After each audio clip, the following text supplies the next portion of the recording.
For nearly 7 years, he played the role perfectly. The grieving husband, the broken man on television, the trembling voice begging for answers. He stood before cameras with tears ready on cue, hands shaking, voice cracking just enough to sound real. "Please," he said, "just come home." The country believed him. Neighbors brought food. Strangers prayed for him.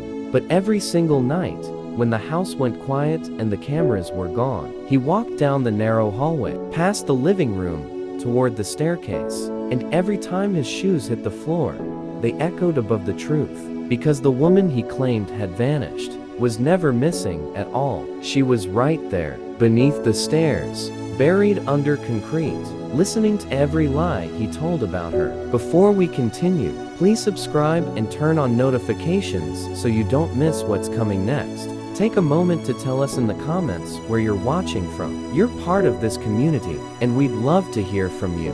This is Crime Hall.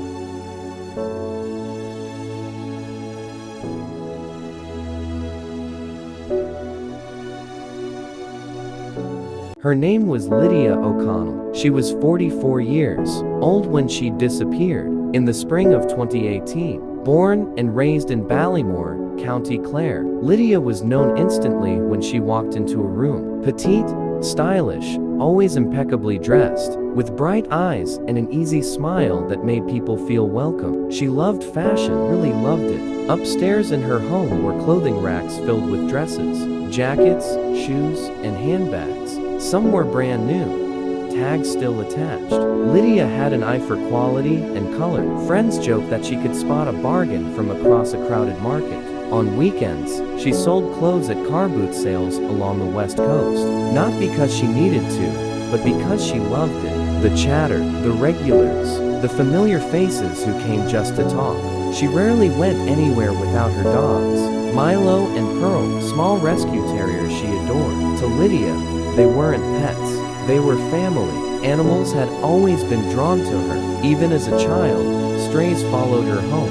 Lydia's early life wasn't simple. She was raised by her grandmother, Eileen Byrne, believing for years that Eileen was her mother. When Lydia eventually discovered the truth, that the woman she thought was her sister was actually her biological mother, the revelation cut deep.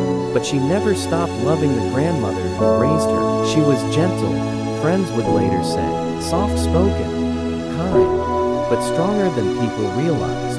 Her GP of nearly 20 years described Lydia as healthy, communicative, and emotionally grounded. She had no history of mental illness, no psychiatric treatment, no episodes suggesting instability. That fact would matter later. Lydia met Mark O'Connell in 1990 in Nottingham, England. She was 18. He was 23. Mark told his brother the very first night he saw her, "That's the woman I'm going to marry." And he did. They married on Lydia's birthday 2 years later, but there was a cost. Mark's family didn't approve of her. Arguments turned into ultimatums. Choose them or choose Lydia. Mark chose Lydia. He cut ties completely. No contact, no reconciliation. At the time, it sounded romantic. In hindsight, it was the beginning of her isolation. Mark described himself as devoted. He told people he worshipped Lydia, that she was his perfect woman, that he knew everything about her, her routines, her habits, her measurements, even how she liked her bathwater drawn. He said he ran baths for her every night, oiled her skin, trimmed her nails, laid out her clothes. To outsiders, it sounded loving. To Lydia's family, it sounded suffocating. Her cousin would later say Mark criticized everyone Lydia grew close to. Friends were bad influences. Family members were manipulative. Slowly, quietly, Lydia's circle shrank. She once confided, "If I ever tried to leave, he'd follow me anywhere." They moved repeatedly, from England, back to Ireland, then again, to a quiet coastal town where no one knew her. Exactly how Mark liked it. Sunday, April 8, 2018. Lydia and Mark attended a car boot sale outside Kilrush. Witnesses said Lydia was cheerful, relaxed, laughing. She bought a navy jacket and a summer dress, expensive perfume. She joked with vendors she'd known for years. One friend teased her playfully about finding a new admirer. Lydia laughed and shook her head. "I've one man," she said. "Just one. Those were the last words anyone outside that house would ever hear her speak. Lydia was last seen that Sunday. Mark didn't report her missing until Thursday, and even then, he didn't go to his local station. He drove nearly 50 kilometers to report it elsewhere. When questioned, he said he thought Lydia needed space, that she'd likely gone to stay with family. He claimed that on Monday morning, he'd made her breakfast, tea, toast, fruit. Then, according to Mark, she asked him to drive to a nearby town to buy supplies for the dogs. He said he left mid-morning, and when he returned, Lydia was gone. 2 suitcases missing, cash missing, no note, but her phone remained, her passport remained, and the brand new clothes she'd bought the day before home, untouched, over a chair. At first, police treated it as a voluntary disappearance. No signs of struggle, no blood, no forced entry. Mark was calm, almost detached. But what came next would change everything. Mark O'Connell didn't grieve quietly. Within weeks of Lydia's disappearance, he was everywhere. Local radio, regional television, newspapers hungry for a tragic story. He made himself available at all hours, always ready, always willing to speak. He cried on camera, but never wiped his eyes. His voice cracked, but never broke. He stared straight into the lens, as if speaking only to her. Lydia, if you're watching this, please come home. Nobody's angry. The dogs miss you. I miss you. To viewers, it looked heartbreaking. To investigators, something felt rehearsed. Mark repeated the same narrative over and over. Lydia, he said, had been struggling since the death of her brother years earlier. She'd become volatile, unpredictable. He implied she might hurt herself. But there was a problem. Every person who actually knew Lydia, friends, family, doctors, said the same thing. That wasn't true. Her medical records showed no psychiatric issues, no prescriptions, no warning signs. Still, Mark pushed the idea. If Lydia had disappeared, he wanted the world to believe she'd done it to herself. 10 days after Lydia vanished, Mark sent a message to her cousin. Do you want our chest freezer? We don't need it anymore. The timing was strange. The next day, he listed it online. Free to collect. Working. Just needs cleaning. Friends who saw the listing felt uneasy, but couldn't say why. Not yet. By late April, Mark was back at car boot sales, but Lydia wasn't beside him. Instead, he was selling her things. Her jackets, her boots, her handbags. When people asked where Lydia was, Mark had answers ready. She's in England getting treatment. She's very ill. She's lost a lot of weight. None of it was true. And the items Lydia bought the last day she was seen, the jacket and dress, were still in the house, unworn, forgotten. Police searched the house for the first time in June 2018. It was described as thorough. They photographed everything, including the stairs. The stairs had new plasterboard, fresh brickwork beneath them, concrete that didn't match the rest of the floor. No one broke through it. No cadaver dogs were brought in. No excavation was done. The house was filthy, dog mess everywhere, dishes piled high, a smell that clung to the air, but there was no blood. And without blood, without a body, the search ended. For years, police chased leads, sightings in other counties, tips from abroad, anonymous calls. Woodlands were searched, beaches combed, CCTV review, nothing. Over 300 lines of inquiry, more than 150 witness statements. Lydia remained missing, and Mark remained free. It wasn't until 2022, nearly 4 years later, that the case was quietly reassigned. A new senior investigator took over, and she did something no one had done before.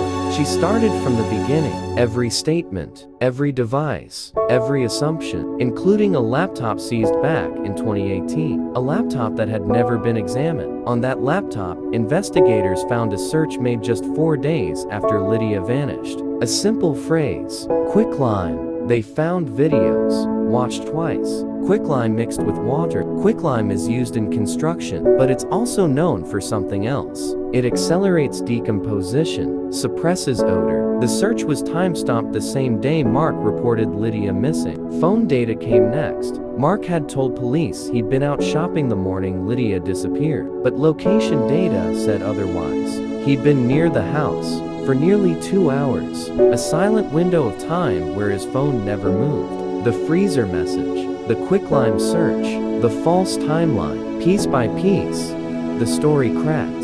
Investigators returned to the house in October 2024. This time, they didn't stop at photographs. They brought dogs, and the dog went straight to the stairs, sat, refused to move. They lifted the flooring. Beneath it was concrete, newer than everything around it. When they broke through, they found plastic, then a hand. When investigators broke through the concrete beneath the stairs, the room went silent. The smell came first, then the plastic, black sheeting, tightly wrapped, folded with care, not the work of panic, but of planning. Work stopped immediately. A forensic archaeologist was called in. The space was treated as a burial site, not a crime scene. Slowly, carefully, they excavated. A human hand emerged, then an arm, then the unmistakable shape of a body, curled inward, face down. She was still wearing her dressing gown. The following morning, the state pathologist arrived. The remains were removed with reverence. Inside the pocket of the dressing gown was a wallet. Inside the wallet,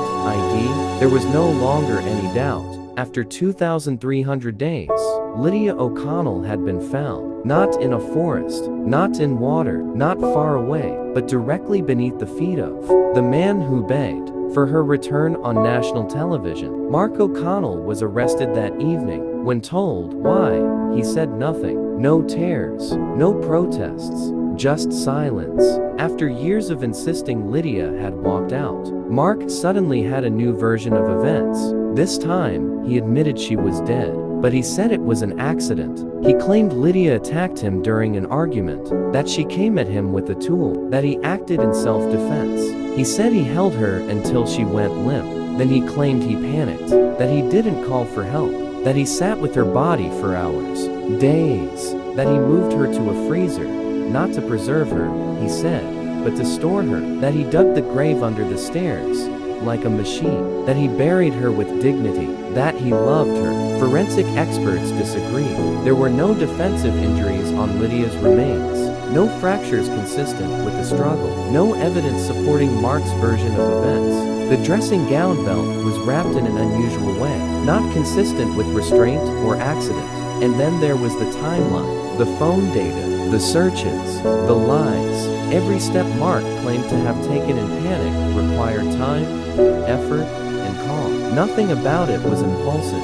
The trial began in Dublin, nearly 7 years after Lydia disappeared. Over 20 days, the jury heard media clips of Mark crying on television, his early statements claiming Lydia was alive, evidence of the freezer sale, digital proof contradicting his movements, expert testimony dismantling his defense.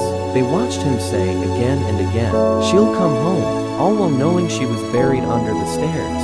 After deliberating for over 9 hours, the jury returned. The courtroom was silent. Guilty of murder. Mark showed no emotion. Behind him, Lydia's family wept. Outside court, Lydia's cousin spoke. She loved animals. She loved life.